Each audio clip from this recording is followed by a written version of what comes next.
Ladies and gentlemen, in this video, I would like to apologize to none other than Grandmaster Hikaru Nakamura for yesterday's Pro Chess League match between the Gotham Knights and the California Unicorns. The Pro Chess League is a 4 versus 4 online format where your average team rating has to be 2,500. You have Grandmasters, you have some strong junior players as well. And it was a ridiculous match that we played against California. Two very, very quick announcements. The first one is absolutely massive. We just launched the first ever merch drop on my channel, and it's for the Gotham Knights of the Pro Chess League. Go to GothamMerch.com. Also, link is in the description. Beautiful hoodie, in my opinion. I love the letters. The back is this knight. You also can get it in white and black. And we also have some nice, very minimalist t-shirts for you. I honestly think this looks awesome. Shout out to Fourth Wall working closely with us there. Yeah, just really high quality. So you can support the team, managers, players, and so on by checking that out. And yeah, rooting for Gotham. And a friendly reminder that if the Gotham Knights win in the Pro Chess League, we do a giveaway on Chessly. So we're going to go through the recap. Maybe there won't be a giveaway this week. Maybe there will. And the only thing you need to do for the giveaway is have a Chessly account. Also, link is in the description. Literally just sign up. If you win, we'll let you know. Let's begin. Hikaru begins his campaign for the Gotham Knights by playing the board 4 Zoe Tang, young player from the US. She might be 16 or 17, and she's like 22, 2300 FIDE. Hikaru plays an opening known as the Czech Benoni, not to be confused with the Polish Benoni, not to be confused with the Hungarian Benoni, the Czech Benoni. And it's a very offbeat system that, frankly, if you look at Stockfish, Stockfish does not bless it. Stockfish is like, it's plus 1.6. What is this guy doing? Kick him out of the league. He does, but like, Stockfish isn't playing the game. And the thing is, these sort of offbeat weapons, they take strong young players out of their comfort zone. And when they're taken out of their comfort zone, they have to kind of play structure. They have to play positional chess. And Zoe makes Zoe's name is not officially Eternal Knight 8. It doesn't say that on her driver's license. So the idea here for Hikaru is to trade off this bishop. It's a very odd and exotic idea. And the point is that after this exchange, there is this massive hole on e5. And really only two pieces in the white position can fight for that square. This knight and this knight. These are the only two pieces. I mean, the light squared bishop for white is not going to fight for it, and the rooks are also not going to fight for it because there's no way to take. So Hikaru just goes to g4 and voluntarily gives up his bishop. Why? Because this is just the big pawn.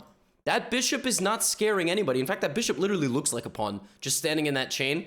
And now the knight goes to d7, the other knight goes there, and look at that. I mean, how do you get rid of that knight? You don't. And look at Hikaru's time. He spent no time. It's so hard to play these top guys because they can play an offbeat opening against you, and Stockfish might laugh at it, but I mean, ain't nobody gonna be laughing, you know? Listen, the Gotham Knights, right? The Gotham Knights, two knights on a black hoodie with a pink fire knight on the back, GothamMerch.com, you know how it is. King b1, long castle, and Hikaru has to now choose how he's going to win the game, which is literally how it works when you're at that level. It's not about when you're going to win. It's not about if you're going to win. It's when you're going to win. He avoids a queen trade. He pressures on the file, and then he plays b5. And this is kind of the beginning of the end. He castled long, but he walked his king to the corner. It's very rare you see same side long castle attacks. Usually it's king side, queen side, or it's both on the king side. Nope, take, and yeah, it's bad to worse, and it's just an avalanche. I mean, it's just the white king is now in a cage, queen c5, and he ends up putting both rooks, and rook takes a2 is a dagger because you sack the rook and you play queen a5, and the white king can't escape. Queen a3, queen a3. So he resigned. Hikaru won the game very, very convincingly, but it's round one. I mean, what are you gonna like? You gotta win round one, right? So he gets the job done. The other big game of the first round was Christopher Yu, who is definitely not from Papua New Guinea, and Big Fish, who is apparently from Samoa. Yeah, this is just a matchup of two guys that are absolutely not where they are. I think Big Fish is in Europe and Chris Yu's in the United States. But, you know, anyway. This game was nuts. So it was a Najdorf Sicilian A3, a move that I've basically never seen before. e5, and now knight f5, and now d5, and now bishop g5, and now d4 take, and the knight goes back to b1. What? Now we have take, queen to d5, queen h5, check, and the king goes to d1? What is this? This is modern chess, ladies and gentlemen. It's like a Salvador Dali painting. Just pretend you understand what it is and shut up. Don't ask any questions, all right? I don't know what's going on. I have no idea what's happening. d3 is a sacrifice of a pawn by Fedosseev, who takes on g2, puts his knight on c5, and then takes this, and then what is going on? Why is Chris Hughes king on d1? Now, I would lose this position with black. Black is better, but I would lose this with black because it's like, it looks scary, and this is under attack, and knight takes f6 is a check, but it loses the game because you attack the knight and the rook, and yeah, white is lost. So that's pretty cool. So Chris Hughes plays king e2, and Fedosseev long castles. And, I mean, this game was just absolute chaos. Look at it. Look, he just takes all his pawns. I mean, Fedosseev just walks into the white position, eats all the pawns. I was looking at this like, what is going on in this position? And then Vladimir played in this position the most clutch move that he played of the entire game. Only one move here wins for black. Try to find it. White just played knight c5, threatening both mate and knight d7. In fact, if you didn't see the eval, you might think this is just actually straight up lost for black, because how do you stop queen b7 and knight d7? Well, you have to stop one of them. You don't necessarily have to stop both of them. And as it turns out, you have to stop mate like this, because if knight to d7 check, king to a7, knight to f8, a few things win, but actually e4 is the most convincing move, and white just cannot defend queen e1. White just can't defend queen e1, and if this, white just can't defend the rook. So queen e4, king d1, and this is mate. So yeah, that's really, really bad. So Fedosseev, with like a minute on the clock, finds all the critical best moves, infiltrates with his queen, and e4, the dagger, crisscross applesauce, million pins on the board, and he gets the job done in the first round against Chris Hughes. So, yeah, I mean, just a very, very convincing game from him. By the way, this week, the Knights fielded Hikaru, Vladimir Fedosseev, Big Fish, Shield 12, aka Shamsiddin Vokhidov from Uzbekistan. He's, I think, the third or fourth highest rated player in Uzbekistan. And our board 4 was a player from Kazakhstan. She's a medalist in the World Youth Championships from a couple years ago. I actually coached at that tournament. Her name is Alua Nurmanova. She's like 2,200 FIDE. So we had a really, really good team. I think we had one of the strongest teams in the entire league, actually. And yeah, Alua, despite being 2,200, I mean, this is her rapid rating. In the first game against Shankland, she was fighting.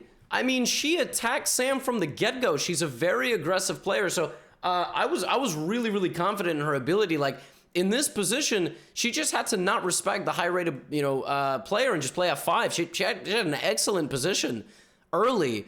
And, you can get a crushing position here if black goes wrong. Like, you can go even g4 and g5 and knight d5. And, I mean, her position against Shankland was super good. I was like, who's this board 4 we have? But, of course, Sam did what all 2700s do. But she was out. I mean, she had a great position against Sam for 25 moves. It's a player who's like 600 points lower rated than him, right? So I was very confident early in the match, and unfortunately, she blundered rook a4, which loses to rook c3, and the queen hits the rook, and the knight no longer guards the rook. But it's life. I mean, what are you going to do, right? You're playing at 2700, and the amazing thing about the Pro Chess League is how often are you going to get to play these guys? So I was really rooting for her throughout the match as well. But listen, it was close early, but we started to pull away as a team in the second round. When Hikaru played the B3 Sicilian against Christopher Yu, and Hikaru did what Hikaru does. He gets an offbeat system, all right? His opponent might have a comfortable position, but look at the time. Hikaru up 3 minutes. That's a lot of time. That's like very meaningful percentage, 40-50% of the remaining time on the clock. And, Hikaru kept the tension in this game for quite a long time with rook c1. Now Chris down to 250. Hikaru keeping that 3-minute time buffer. And, again, the engine, just like in that first game from the opening, here in the middle game, the engine's like, black is better. What is Hikaru doing? But if you're a good defender, your opponents will make mistakes. Hikaru plays h4. The engine's like, what is h4? What is this guy doing? Knight takes, knight takes. I'm just gonna, now it's minus 1.4. But look at the time. You got a minute and 40 in this position to beat Hikaru. Takes, knight f5, g6 played, nice move. Knight d4. And now Chris had to play queen b6, apparently. Instead, he went here. He played bishop f6 with 50 seconds on the clock. And what did he blunder?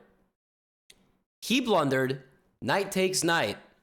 And here he has to take the knight. He cannot go for tricks and complications. You know why? Because his queen needs to guard the bishop. You know why? Because after bang, bang, bang, he blundered knight e7 check. Tragic. 39 seconds on the clock. That is why Hikaru is a beast, because you can play 26 good moves and you play one bad one and the game is over.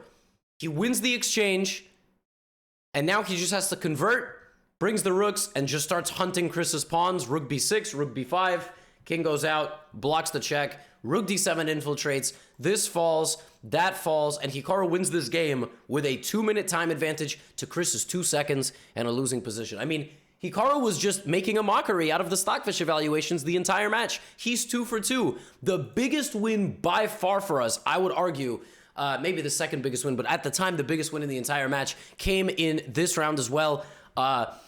As Mr. Shield 12, aka Shamsidin Vokhidov, played a Catalan, and Shanklin played, well, rather, Shanklin played the Catalan. This is the California Board 1, and Mr. Shield 12, also not his name on his passport, gets a pawn and hangs onto it. And Shanklin plays this ultra aggressive line of the Catalan, where you just fly forward with your pawns. And after knight d7, white just has to keep going. f5, d5, like super aggro. If you take, I got rook f5 on the way. I got ef5, bishop h3 and stuff. Like very, very, very aggressive line.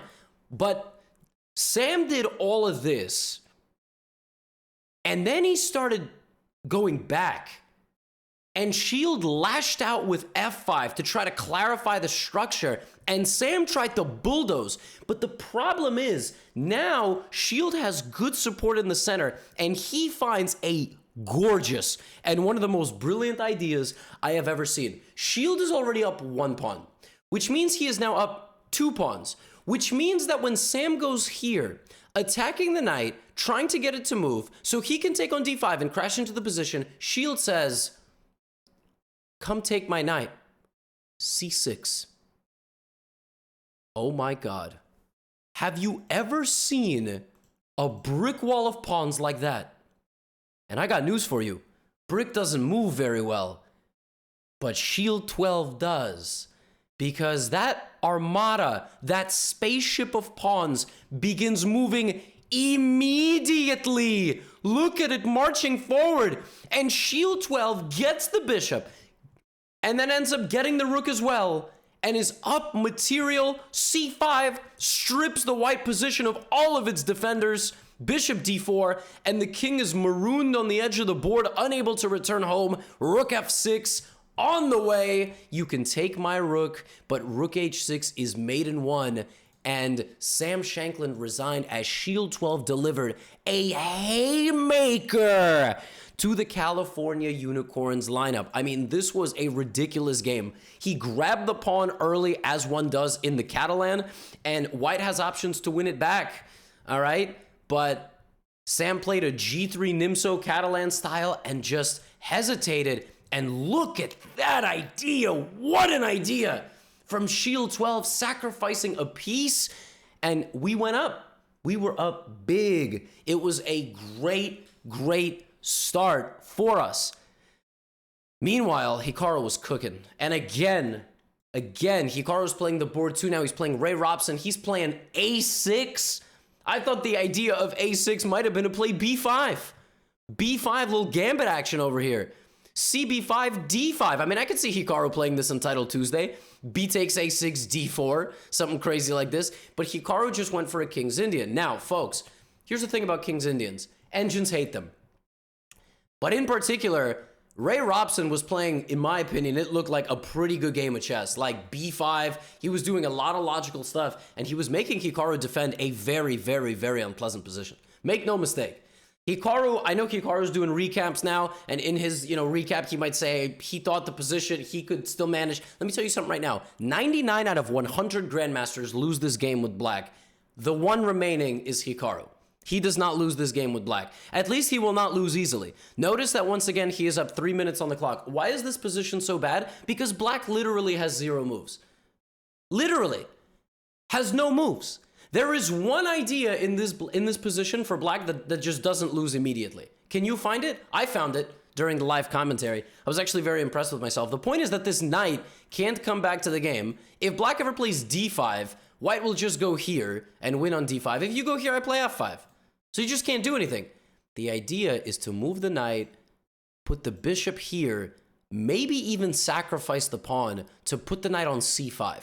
That is the idea. So Hikaru, despite Stockfish sitting there going +2, +2, +2, brings the knight back, and look at Ray Robson. Just absolutely no regard for the black position, allows bishop d4. Uh-oh. He needed to respect the idea bishop d4 and go here and, keep the clamp and then maybe play h4. But suddenly, here comes Hikaru shredding open the position, right?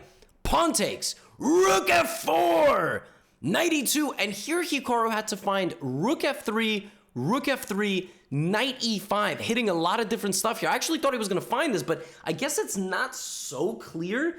I don't know what he didn't like. Of course, if like the rook, I don't know, goes like to h3, for example, knight c4 is obviously crushing and it's a fork. He must have not liked something. Maybe he didn't like this, and he didn't like that, maybe he's still under a bit of pressure here. But he played rook f7, and the position was just absurd. Look at this. Ray Robson is checkmating the black king. I mean, the bishops are terrifying. I would lose this position more often than not. And now queen b2, knight e5. And if you take this, I'm getting this. You have to go here. You have to go bishop g2, apparently. And after rook f1, if rook f1, the knight maybe goes back here, and there's no mate. It's like very, very tricky. You can go rook f1. I think I have to take with the bishop here. I can't trade rooks with you. But Ray takes the knight, and now it's an equal endgame, and I got news for you. Not only is it equal, with 6 seconds on the clock, Ray Robson blunders a fork, and he loses the game. He loses the game, and he loses the game in very brutal fashion, as his king is forcefully checkmated in the corner of the board. Oh my God. Folks, if you had the patience to make it this far in the video, you can see that a couple of things have been going on. You can see that Hikaru's been crushing, laughing at Stockfish the entire way. Stockfish thinks my position is worse. Stockfish is not me. He's 3 for 3. We are crushing the California Unicorns. It is 7.5 to 4.5. We are up 3 games. We are about to obliterate the Unicorns from existence as if they even existed in the first place. You're about to get a bunch of giveaways because every time that the Gotham Knights win, we have course giveaways on Chessly. Except the last round of this matchup versus California was much more stressful than we intended. You see, our board 4, Alua Nurmanova, is a beast of a chess player, and she was the favorite in her matchup. And she was proving that against Zoe Tang. She played an aggressive King's Indian.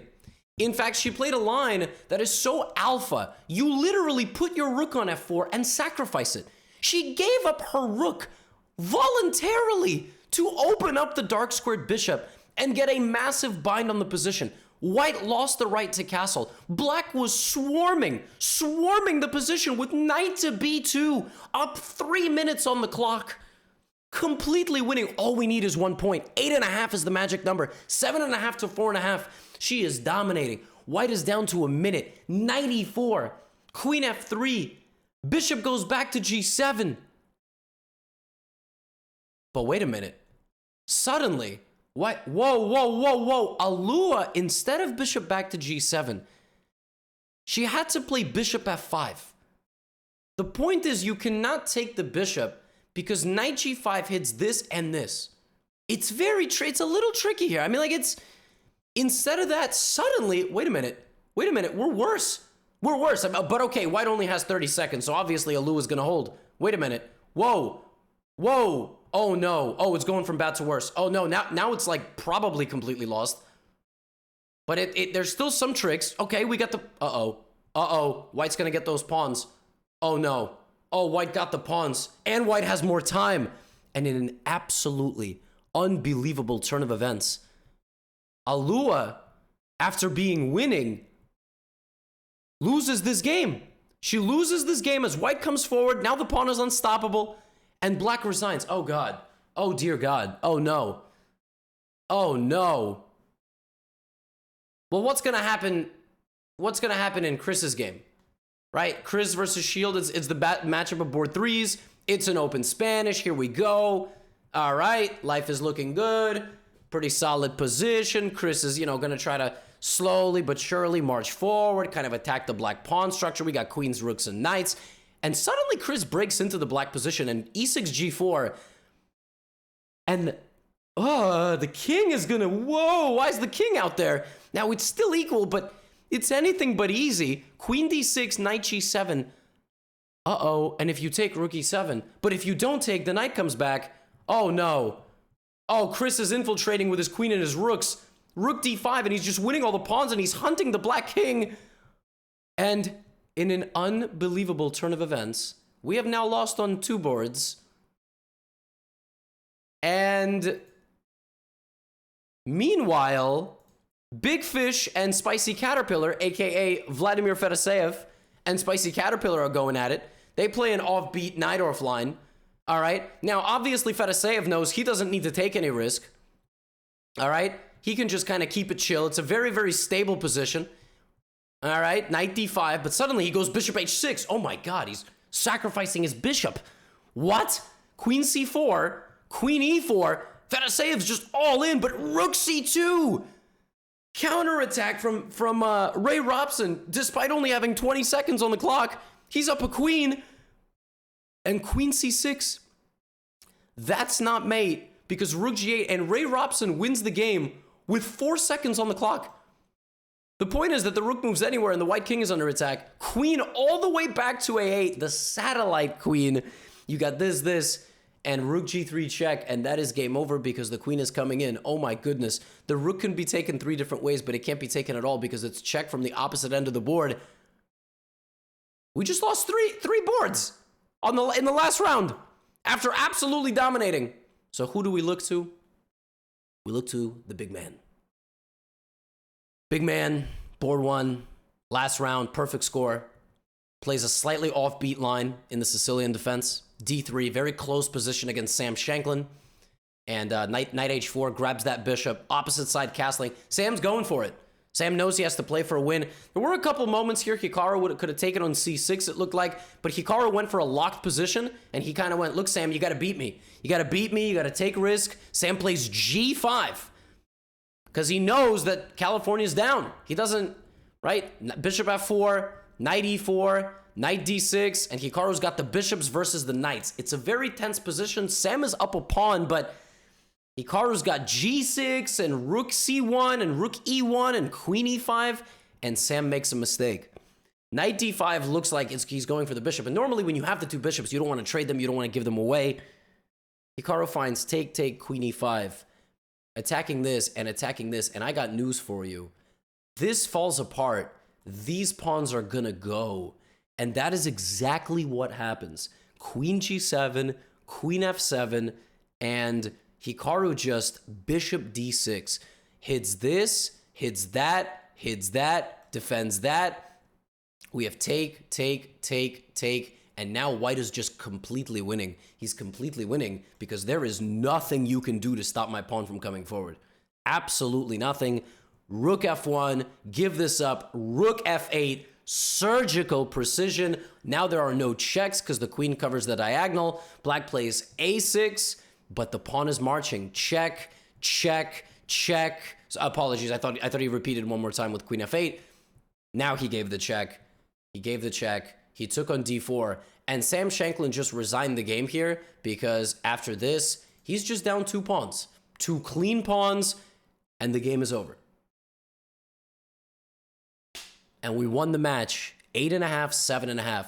Much closer than we would have liked because we were up 3 games going into that final round. Now, as it goes, Hikaru actually won this game before Fedoseev went all out. And Fedoseev, in hindsight, said, you know, I saw Hikaru was doing well, so I went for a little bit of a sacrifice and I tried to play for a win. Maybe the match could have been 9-7, but it was ridiculously close. I mean, credit to the non-existent animal, the unicorns, fighting all the way to the bitter end. And we move on. We move on to 2-0, and next week we will play the Shanghai Tigers. They have a stacked lineup, including the current women's world champion, Zhu Wenjun. So that's going to be very, very tough. But Gotham versus Shanghai, we go in international.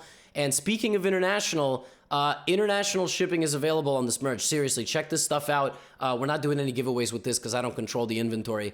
But do check out these hoodies. I love the black and pink ones. GothamMerch.com.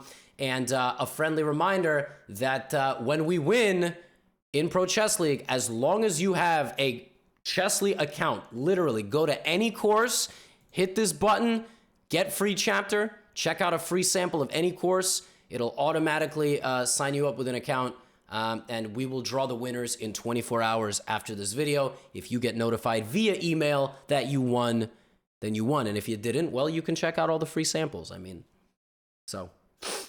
Folks, that concludes another week of Pro Chess League. I'm sorry, Hikaru, for probably giving you a heart attack, but we won in the end. Shout out to the man for getting 4 out of the team's 8.5 points. I mean, that's big boss activity.